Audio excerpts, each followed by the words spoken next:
The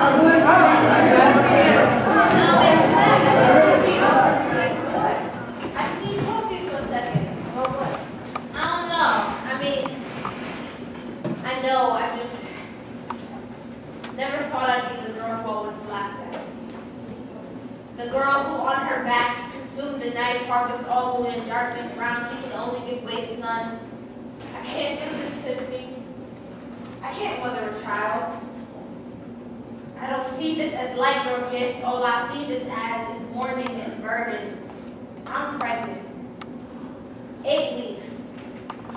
I have prom in a month, and graduation the month after that. By then, the dresses I have picked out won't even be able to fit. I guess I'm trying to ask you, how do you feel about abortion as a solution? Because I'm adopted, and I don't think I can give away the child, especially after 9 months of growth and struggle and learning. I don't want to learn this. I don't want to learn parenting. Honestly, I can barely take care of myself, much as someone else. I can't. Not right now. Real talk, I've been wondering if my real dad is murky like swamp, like water, or shifty like doors, like weight, like decision. Hell, I don't even know what he looks like. I think my mother into weights, into dirty sheets, into lovemaking with a shifter. I think her into 18 years old and legs just like mine. I think her into hallways, into walking, into stirrups, into paper gowns, safety and final decisions. She should have made me a final decision, but I'm here now. 18 years old. A lot like my birth mother. A distorted reflection of what it means to be pro-my life. I, like she, would choose oneself. Like her, my fingers would be slick, loose grip, too selfish, too nimble, too quick. Like her, I'll toss my baby like rubbish, like time, like love, like this life. Do you think I'm making the right decision?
It's September.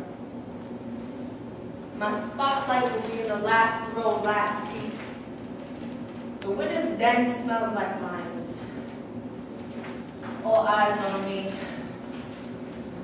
They know my breast. It was probably my twisted torso dancing, making sure my shoes were tied that gave me away. I'm no stranger to secrets I'm trying to keep. I stow away in bathroom stalls. The toilets are my only friends. There's no room for pretty girls in here. Smiles are not welcome. Not all people are meant to bear upright knees. Stay broken on your knees. You don't know how to be. Arched back and purging doesn't burn yet. Do you feel the ripping at the back of your throat? The boiling of nails in your belly when you do this? Your mother, she asks you to try. You have no more options. Don't call this last resort, it is your only. When you walk out of this room, your sweating brow will look like a crown. You will feel better about your hips, your throat, and your breasts. No one will notice them. No one will notice you.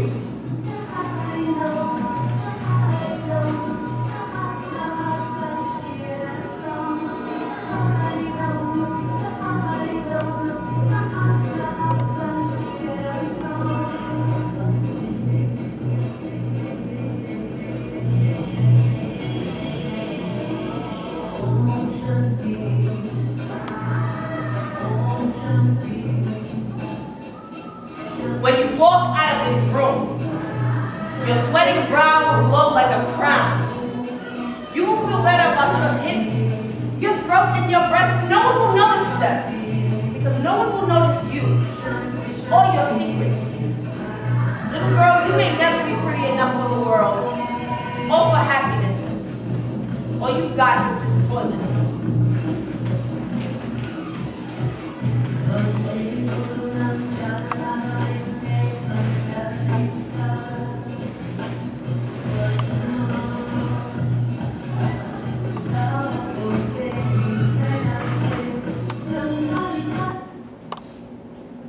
When you keep your eating disorder a secret, you begin to understand how little people know about the word control. They don't understand that your clutched fists are strangers to bare palm, that your tummy is flat because your diaphragm keeps playing double dutch with your insecurities. You want to teach them about themselves, about the thunder in their chest, their drumbeat pulses, their secrets. The ones that get confused for silver-lined truths are like broken mirrors.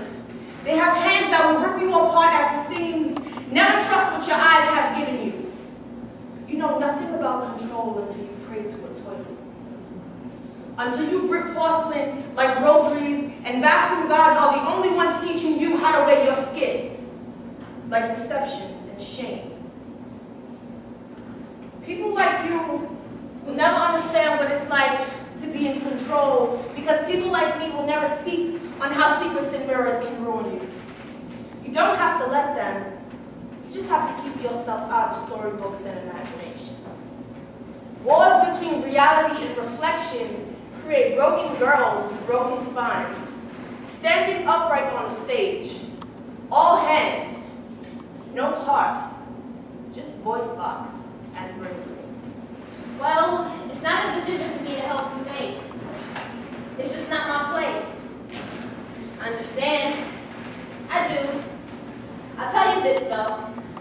The spring of my sophomore year, I was with a guy who I thought loved me. My mother, she didn't really like him.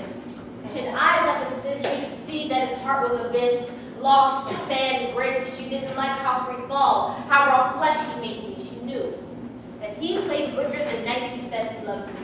Turned his bed into a cutting board, and I loved him for it. I thought that if he and I had a baby together, she couldn't deny our relationship then. I really wasn't thinking, Chloe. I ain't have friends then either. I told my mother. I told her that I was pregnant. I told him too. He freaked, left with my heart flailing beneath his tongue and my love dancing violently within his loins. I know that I should have known better, but some guys just know how to wear you thin, you know? Use you like a toothpick. Anyways, my mother told me that I would have the baby, that abortion will be sin, and God be for the righteous, whatever that means. She told me that I'll give him up for adoption. He's a boy, by the way. His name is Micah. He who is like God, I know he has to be great. She told me that we will treat his birthday for a Sunday, hand my flesh and blood over to people who appreciate the sacrifice, to a family where they'll teach him of a father. But I hated her for that. At the time, I went along with it. Nowadays, I just wish I would have kept him. I feel sick sometimes. My chest heavy with regrets, a detailed stateside map. My heart, the cap of where he belongs. His is more faulty needle, a circumference of numbers, more spinning and searching. I'm more than I know, that he's too young to find me. Until then, until manhood, until curious, I will be here waiting, stuffing my throat with magnets, hoping that this will be enough pull for him to reach me. All I'm saying to you is, I love him, and I can't have him here with me now. I wonder all the time if he's walking, loved, or will I be a secret while kept from him? I have faith that you'll do what's best for your life, because I know I did it. I wake up every morning, defeated, bitter, because the night before I dreamt his face to be a lot like mine.